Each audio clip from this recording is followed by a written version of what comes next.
Fernando Alonso made the move to Ferrari for 2010 and immediately took his first win in red at the Bahrain Grand Prix.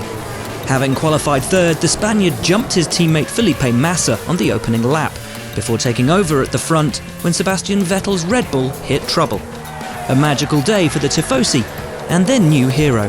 Winning the race is very special, and winning the first race of the championship and the first race with Ferrari is a combination of many things together that makes the day very special. Having famously been dropped by Ferrari at the end of 1991, Alain Prost returned to Formula One in 1993 for a Williams team that had won both championships the year before. Out-qualifying teammate Damon Hill by almost 2 seconds at Kyalami, Prost went on to dominate the race, finishing 1 minute and 20 seconds clear of his closest rival, McLaren's Ayrton Senna. A truly dominant display, despite a year out on the sidelines. Mario Andretti only scored points at 2 races in 1971, but the first of those was a superb victory at the season opener in South Africa. Andretti worked his way to the front from 4th on the grid to take his first victory in Formula One, and all with the prancing horse of Ferrari. Having missed out on the championship twice during his time with McLaren, Kimi Raikkonen moved to Ferrari for 2007 with the aim of finally taking the ultimate prize. Straight out of the gate, the Finn was on the pace, taking pole position, the race win, and the fastest lap at the opening round in Melbourne. Raikkonen would go on to win the championship by 1 point from McLaren's Lewis Hamilton and Fernando Alonso. Well, it's a good place to start, and we just need to keep working hard and push hard and try to win more races. Manuel Fangio had won 2 races in 1954 for Maserati, but the Argentine remarkably decided to move teams mid-season, switching to the all-new Mercedes team for the French Grand Prix.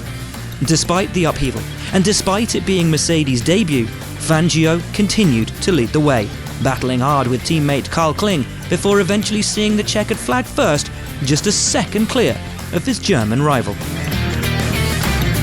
Remarkably, Italian Giancarlo Baghetti won on his very first appearance in Formula One, racing for FISA at the 1961 French Grand Prix. Baghetti fought hard with Porsche's Dan Gurney to win a dramatic race by just 1/10 of a second. This would be the Italian's one and only time on the Formula One podium, and he collected just 2 more points finishes over his next 20 race starts. Throughout pre-season testing in 1989, Nigel Mansell suffered awful reliability with his new Ferrari team, and when he broke down again in qualifying for the season's opener in Brazil, he booked an early flight home. But miraculously for Mansell, everything worked on race day, and the Brit was able to take an unlikely win from 6th on the grid. 4 consecutive retirements, however, followed, proving just how fortunate he'd been. I can't really say it for 1 minute that I expected it to keep going, but I mean, I'm still finding it hard to believe now, but yeah, it's great. It's just great to be back here again. Honda employees had been left jobless when the team pulled out of Formula One at the end of 2008. That was until Ross Brawn stepped in and raised Brawn GP from the ashes. Honda had struggled over recent years, and the chances of the newly named Brawn being at all competitive seemed improbable, if not impossible. But after linking up with Mercedes-Benz to provide engines and exploiting a loophole in the regulations regarding the car's diffuser, the team built a rocket, and their car was the one to beat. Jenson Button won the race from pole position and would go on to complete a story made for Hollywood by winning the Drivers' Championship in Brazil. You know, I think that people understand what we've been through the last few months, and I think we've got a lot of support out there. We're sort of the people's team, I think, hopefully.